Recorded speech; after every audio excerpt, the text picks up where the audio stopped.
Welcome to పూరాలోకల్. Maha Kumbh Mela వేళ మరో అద్భుతం జరగనుంది. కోట్లాది మంది భక్తుల రాకతో మహాకుంభమేళా ఘాట్లు ప్రాంగణాలు కన్నుల పండుగగా కనిపిస్తే ఆ కుంభమేళా ముగిసిన తర్వాత సైతం ఆ కన్నుల పండుగ కొనసాగనుంది.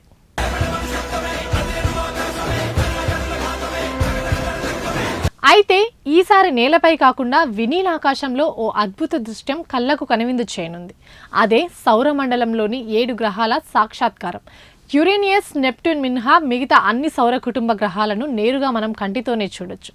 ఫిబ్రవరి 28న ఇవి అత్యంత స్పష్టంగా కనిపించి మనల్ని ఆశ్చర్యంలో ముంచెత్తనున్నాయి. కాస్తంత దూరంగా ఉండడంతో యురేనియస్, నెప్ట్యూన్ గ్రహాలను మనం చూడలేము. టెలిస్కోప్, బైనాకులర్ సాయంతో ఈ రెండింటిని చూడొచ్చు. భూమి సూర్యుని చుట్టూ తిరిగే సూర్యగమన పదమార్గంలోనే ఈ గ్రహాలను మనం ఒకేసారి చూడొచ్చు. మహాకుంభమేళా వంటి అత్యంత పవిత్రమైన ఆధ్యాత్మిక కార్యక్రమాన్ని అద్భుతంగా జరుపుకొని పూర్తి చేసుకుంటున్న వేళ గ్రహాలన్నీ సాక్షాత్కారం కావడం వర్ణించలేని అనుభూతిని ఇస్తుందని కొందరు ఆనందం వ్యక్తం చేస్తున్నారు.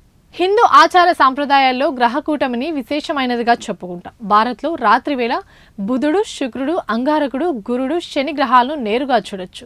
ఇలా ఎక్కువ గ్రహాలు ఒకేసారి మహాకుంభమేళా కాలంలో దర్శనమివ్వడంతో దేశవ్యాప్తంగా ఆధ్యాత్మిక శక్తి ప్రసరణ మరింత తేజోవతమవుతుందని భక్తులు విశ్వసిస్తున్నారు.